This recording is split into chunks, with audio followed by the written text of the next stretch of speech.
Hi hello welcome to our channel. నేను మీ సిరి. ఈరోజు మనం చెప్పుకోబోయే కథ మిస్సెస్ అగస్త్య. కథలోకి వెళ్ళే ముందు వీడియోని లైక్ చేసి ఇంకా మన ఛానల్ని సబ్స్క్రైబ్ చేసుకుని వాళ్ళుంటే తప్పకుండా సబ్స్క్రైబ్ చేసుకోండి. Mrs Agastya part 163. రూమ్లోకి వెళ్ళి డోర్ లాక్ చేసుకుంది నవ్య. సాయంత్రం షిఫ్ట్ అవ్వగానే ఇంటికొచ్చింది ప్రియ. ఉదయం నుంచి నవ్య బయటికి రాదని పని మనిషి మాట విని కంగారు పడింది. నవ్య నవ్య అరుస్తూనే తలుపు బాధేసింది ప్రియ. అయినా డోర్ ఓపెన్ చేయలేదు. కంగారు ఎక్కువై భరద్వాజ్కి కాల్ చేసింది ప్రియ. ఆ టైంలోనే నవ్య తలుపు తెరిచింది. ఇక కాల్ చేయడం మానుకుంది. పరుగున వెళ్ళింది ప్రియ. ఏడ్చిందన్న దానికి గుర్తుగా నవ్య ముఖం బాగా కమిలిపోయింది. ఏంటే కంగారు పడ్డావా? ప్రియ హత్తుకోగానే అడిగింది నవ్య. ఏ భావాలు బయటపడనీయకుండా. ఎంత భయం వేసిందో తెలుసా నీకు? ఏమైంది నీకు? అంది ప్రియ. ప్రియ అడుగుతుంటే సమాధానం ఇవ్వకుండా వదిలించుకుని వచ్చి హాల్లో కూర్చుంది నవ్య. ప్రియ ఇద్దరి కోసం కాఫీ కలిపి తెచ్చి ఇచ్చింది. ఇంకా అతని గురించి నువ్వు ఆలోచిస్తున్నావా అని అడిగింది ప్రియ. నవ్య మాట్లాడలేదు. అతనికి ఆల్రెడీ పెళ్ళైపోయింది నవ్య. పాప కూడా ఉంది అని నువ్వే చెప్పావు. ఎలాగే నిన్ను మళ్ళీ యాక్సెప్ట్ చేస్తాడు? నా మాట విని అతనిని వదిలే. ఇంకా అతను ఎంతో కొంత మంచివాడు కాబట్టి నువ్వేం చేస్తున్నావు ఊరుకుంటున్నాడు. నా మాట వినవే అని బ్రతిమాలినట్టు పట్టుకుంది ప్రియ. ప్రియ ఇంకేం మాట్లాడలేదు. పట్టనట్టే ఉంది నవ్య. ఫస్ట్ ఎయిడ్ బాక్స్ తీసుకొచ్చి నవ్య చేతిపైన గాయానికి డ్రెస్సింగ్ చేసింది. ఆలోచిస్తూ ఏటో చూస్తూ కూర్చుంది నవ్య. అమర్త్య కాల్ చేశాడు అన్నది మెల్లిగా. స్నేహితురాల వైపు తల తిప్పి చూసింది నవ్య. అంతలోనే నిర్లక్ష్యంగా చూపులు విసిరి లేచి వెళ్ళిపోయింది. తల పట్టుకుంది ప్రియ. అమర్త్య నుంచి వస్తున్న ఫోన్ కాల్కి ఆమె మోగుతుంటే లిఫ్ట్ చేసి గదిలోకి వెళ్ళిపోయింది ప్రియ. సెనోరిటా శ్రీధ చెంప తడుముతూ పిలిచాడు అగస్త్య. నిద్ర కళ్ళతోనే అతని వైపు చూసింది శ్రీధ. ఆమె భుజం చుట్టూ చెయ్యేసి లేవదీసి పక్కన కూర్చోబెట్టుకున్నాడు. అతని మొబైల్ స్క్రీన్ ఆమె ముందు పెట్టాడు. కళ్ళు నిలుముకొని ఆ మొబైల్ వంక చూసింది శ్రీధ. ఒక్కసారిగా ఆమె కళ్ళు ఆశ్చర్యంతో పెద్దవయ్యాయి. వీడేంటి నా అకౌంట్కి అమౌంట్ వేశాడు? నేను పనిలో ఉండి చూసుకోలేదు.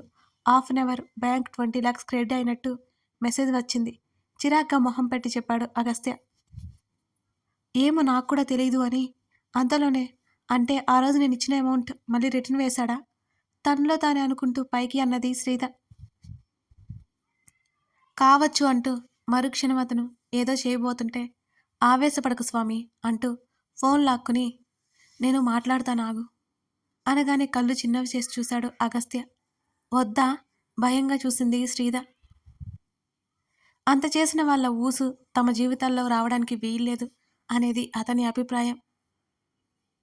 అతను లేచి వెళ్ళిపోయాడు. అదోలా అయిపోయింది శ్రీధ. అతను కేవలం తన మాట కోసమే తను ఏం చేస్తున్నా ఊరుకున్నాడు. ఇప్పుడు మళ్ళీ వాళ్ళతో మాటలు అంటే అతనికి ఏమాత్రం ఇష్టం లేదు. ఆ విషయం శ్రీధకి అర్థమైంది. శ్రీధ మౌనంగా లేచి బ్యాగ్ తీసుకుని బయటకు వచ్చింది. అగస్త్య ఇంకా టేబుల్ ముందు కూర్చునే ఉన్నాడు. 10 నిమిషాలు ఆమెను చూడకుండానే చెప్పాడు అగస్త్య. అతడికి తన మీద కోపం వచ్చిందని శ్రీధకి అర్థమైపోయింది. అలాగే మౌనంగా కూర్చుంది శ్రీధ. అన్నట్టుగా 10 నిమిషాల తర్వాత సిస్టమ్ షట్డౌన్ చేసి లేచి మొబైల్ పాకెట్లో పెట్టుకుని ల్యాప్టాప్ బ్యాగ్ చేతిలో పట్టుకున్నాడు అగస్త్య. శ్రీధ అతనితో పాటే మౌనంగా బయటికి నడిచింది. డ్రైవర్ కారు తీసుకొచ్చి ఇచ్చాడు. ఎక్కడికో వెళ్ళాలి అన్నావు? కార్ ఆనంద్ ఇంటి వైపుకు మళ్ళింది. వాళ్ళ కార్ని చూడగానే జేమ్స్ రాధలతో ఆడుకున్న అవంతి పరుగున వచ్చింది కారు దగ్గరికి. తండ్రి మీదకు దూకుతుంటే శ్రీధ ఎత్తుకుంది కూతుర్ని. ఫ్రెష్ అయి వస్తాను బేబీ కూతురికి బ్రతిమాలుతున్నట్టు చెప్పాడు అగస్త్య. అతను ఇంట్లోకి నడిచాడు. ఆ రోజు ఏమేమి చేసిందో శ్రీధ అడుగుతుంటే అవంతి చెబుతోంది. హాల్లో కూర్చున్న చందన పక్కన కూర్చుని డాడీ ఎక్కడా అని అడిగింది. ఎవరో స్నేహితులు పిలిచారని వెళ్ళారు శ్రీధ. చందన మాటలకి అలా ఎలా వెళ్ళనిస్తారు మీరు? మీరు ఊరికే చనివిచ్చారంటే మా డాడీ అసలు మీ మాట వింటారా? శ్రీధ మాటలకి చందన నవ్వేసింది గట్టిగా. ఏదో ముఖ్యమైన పని అన్నారు అన్నది చందన. ఆయన అలాగే అంటారు. మీరు ఊరుకోకండి. డాడీ చాలా కన్నింగ్ తెలుసా? ఏదో సీక్రెట్ చెప్తున్నట్టు చందన చెవిలో గునిగింది శ్రీధ. చందన గట్టిగా నవ్వేసింది. బామ్మ వెంటనే శ్రీధ తల మీద ఒక్కటిచ్చింది. అబ్బా బామ్మ ఏంటి నువ్వు అన్నది. ఏంటి నువ్వు చెప్పేది? వాళ్ళిద్దరి మధ్య తగాదా పెట్టాలా ఏంటి అని బామ్మ అంటుంటే అరే రే చెప్తున్నా నేను అన్నది శ్రీధ. మా ఆక్కుందాం. ఎప్పుడు వెళ్ళిందో చందన ఒడిలో చేరింది అవంతి. ఏయ్ రాక్షసి పిల్ల! ఇప్పుడు వరకు ఆడుకున్నావు కదే! ముందు కిందకి దిగు. అలా మీద పడొద్దని చెప్పాను నీకు అని కూతుర్ని కసిరింది శ్రీద. అవంతి ఏడుపు మొహం పెట్టింది. తల్లి వైపు కోపంగా చూసింది. శ్రీద, ఊరికే కసరకు, పిల్లలకి ఏం తెలుసు, ఉండనివ్వు అంటూ అవంతిని బుజ్జగిస్తుంటే, మీకు మళ్ళీ హాస్పిటల్లో జాయిన్ అవ్వాలని ఉందా ఏంటి? అసలు ఇవాళ ఏం తిన్నారో చెప్పండి. శ్రీద బెత్తం తీసుకుండానే టీచర్ అయింది. నేను బాగానే ఉన్నాను చందన చెప్తుంటే, బామ్మ నువ్వు చెప్పవే. శ్రీద బామ్మ వైపు తిరిగింది. తింటుందిలే అన్నది బామ్మ. మీరంతా ఒకటే. ఉఫ్, నాకు అలసటగా ఉంది. మీ ఇష్టం వచ్చింది చేసుకోండి. నువ్వలా మీద కూర్చోకూడదే అని కూతురికి నచ్చ చెప్పింది శ్రీద.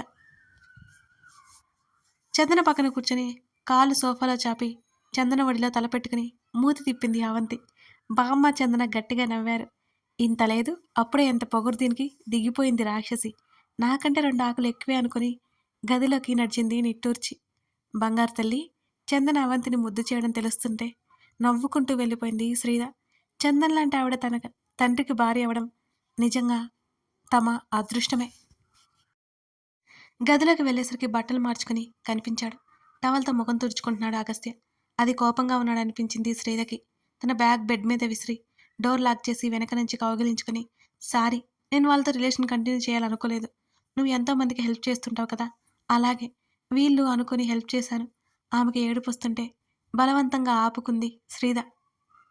ఏడ్చావంటే చంపేస్తాను. అతని కంఠం కంగుమంది ఆ క్షణం. సారీ వదలకుండానే చెప్పింది. నీ నుంచి నేను అపాలజీస్ వినాలి అనుకోవట్లేదు సెనోరిటా.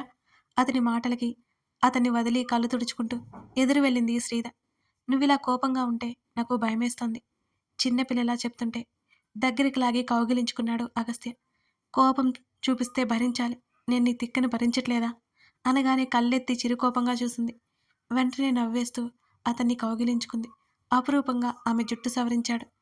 వెళ్ళి ఫ్రెష్ అయ్యిరా, అవికి మనం టైం ఇవ్వట్లేదు అని ఆమెను వదిలాడు. అలాగే అన్నట్టు తలాడించింది. అక్కడి నుంచి వెళ్ళిపోయింది శ్రీద. ఆ రోజు రాత్రి మంచం మీద వెనక్కి వాలి చేతిలో పుస్తకం పట్టుకుని చదువుకుంటోంది చందన. ఆనంద్ ఆ రోజు ఆలస్యంగా ఇంటికొచ్చాడు. మధ్యాహ్నం అనగా వెళ్ళిన అతను ఇప్పుడే ఇంటికి రావడం, అతను తలుపు మూస్తున్నట్టు చప్పుడవడంతో తల ఎత్తి చూసింది చందన. ఆనంద్ రావడం మెల్లిగా లేచి కూర్చుంది. అతను షర్టు తీసేసుకుంటూ వాష్రూంలోకి వెళ్ళిపోయాడు. మారు మాట్లాడకుండా. అతను బయటకొచ్చేసరికి అతని కోసం ఎదురు చూస్తున్నట్టుగా కూర్చొని ఉంది చందన. కనీసం తన్ని పలకరించకుండా వెళ్ళిన అతని తీరుకి కాస్త ఆశ్చర్యం వేసింది చందనకి. డిన్నర్ చేయరా అని అడిగింది. తినేసి వచ్చాను. బట్టలు మార్చుకుని దూరంగా బెడ్ మీద కూర్చున్నాడు ఆనంద్. ఏమైంది మీకు అని అడిగింది చందన అయోమయంగా. మంచం మీదనే అతని పక్కకి జరిగింది. ఏం లేదులే, అలసటగా ఉంది అని అన్నాడు ఆనంద్. అతను డ్రింక్ చేసి వచ్చాడని అర్థమైంది. ఇక మాట్లాడలేదు. దూరం జరిగి ఓ వైపు తిరిగి పడుకుని పోయింది చందన. హఠాత్తుగా భార్య అలా పక్కకు వెళ్ళిపోవడంతో అతను కాస్త నిరుత్సాహపడ్డాడు. అసహనంగా ఒకసారి కళ్ళు మూసి తెరిచి ఆమె పక్కన చేరి భుజం మీద చెయ్యేశాడు. చందన అతని వైపుకి తిరగలేదు. ఐఎమ్ సారీ, సుదర్శన్ బలవంతం చేస్తేను అతనికేం మాట్లాడాలో అర్థం కాలేదు. పర్లేదు పడుకోండి, అలసటగా ఉందన్నారుగా, అలాగే కళ్ళు మూసుకొని చెప్పింది చందన. కాస్త పైకి లేచి ఆమె మీదకు వరిగి చందన ఆమెను పిలిచాడు. నెమ్మదిగా కళ్ళు ఎత్తి తల తిప్పి చూసింది. ఇట్స్ ఓకే, నేనేం అనుకోను. మీకు ఈ అలవాటు ముందే ఉన్నప్పుడు నేను వచ్చాక మిమ్మల్ని మారమని చెప్పలేను కదా, పడుకోండి, లేట్ అవుతోంది అని మళ్ళీ తిరిగిపోయింది చందన. చందన, ఎందుకలా మాట్లాడుతున్నావు? ఆ మాటలు బొత్తిగా నచ్చలేదు అతనికి. ఏదో హక్కు లేనట్టు దూరం పెట్టినట్టున్నాయి ఆ మాటలు. నేను నిజమే కదా చెప్పానండి. పూర్తిగా వెల్లెలకలా తిరిగింది చందన. నువ్వు నాకు ముఖ్యం కాదన్నానా? నేనెప్పుడు అలా అన్నాను? చేతి నుదురు మీద పెట్టుకుంది. అసహనంగా ముఖం పెట్టుకుంది. నీకు ఏదైనా అనాలనిపిస్తే అనేయ్. గొడవ పడాలనిపిస్తే గొడవ పడు. నాకేం అభ్యంతరం లేదు. ఇలా మాత్రం ఉండకు. ఆమెను దగ్గరికి తీసుకున్నాడు ఆనంద్. మాట్లాడలేదు చందన. చందన మాట్లాడు, కోపంగా ఉందా అని అడిగాడు. నాకేం కోపం లేదండి. మీరు ఎలా ఉన్నా నేను యాక్సెప్ట్ చేస్తాను. అంత ఇష్టం మీరంటే. కానీ ఇప్పుడు ఇలా నాకు నచ్చలేదంతే. పసిపాప ఉంది, శ్రీద ఉంది, బామ్మ ఉంది. అగస్త్య మీరిలా తాగొచ్చి అర్ధరాత్రి వరకు ఉండడం కరెక్ట్ అంటారా? అంటూ కళ్ళెత్తి అతని మొహంలోకి చూసింది చందన. ఇంకేం మాట్లాడతాడు? కర్ర విరక్కుండా పాము చావాలి అన్నట్టు మాట్లాడింది. మన పెళ్లి అయ్యాక నేనెప్పుడైనా వెళ్ళానా? అబద్ధం. 4, 5 సార్లు ఇలాగే వచ్చారు అన్నది చందన. అదే కానీ ఇవాళ జరిగింది వేరు. నాకే తెలియకుండా తాగించేశాడు. చిన్న పిల్లవాడిలా చాడీలు చెప్తుంటే ఆమెకు నవ్వొచ్చింది. బలవంతంగా పెదవులు బిగించి నవ్వు ఆపుకుంది చందన. ఇంత వయసొచ్చింది. చిన్న పిల్లాడిలా అబద్ధం చెప్పకండి. మీ ప్రమేయం లేకుండా ఇదంతా జరుగుతుందా? ఏమోలేండి, వదిలేయండి. ఆమె చిరుకోపంగా ముఖం తిప్పుకోగానే ఆమె భుజం పట్టి తన వైపుకు తిప్పుకున్నాడు ఆనంద్. ఎలా సమర్థించుకోవాలో తెలియట్లేదు అతనికి. ఎందరికైనా సమాధానం చెప్పే అతను భార్య ముందు ఏం మాట్లాడలేకపోతున్నాడు మరి. అది కాదు చందన. ఇంకోసారి ఇలా జరగకుండా చూసుకుంటాను సరేనా? అంటుంటే కళ్ళు తిప్పి అతని వైపు చూసింది చందన. ఇలా అంటే ఎలా అని అడిగింది. మానేస్తాను అన్నాడు. మాట ఇచ్చేయకండి.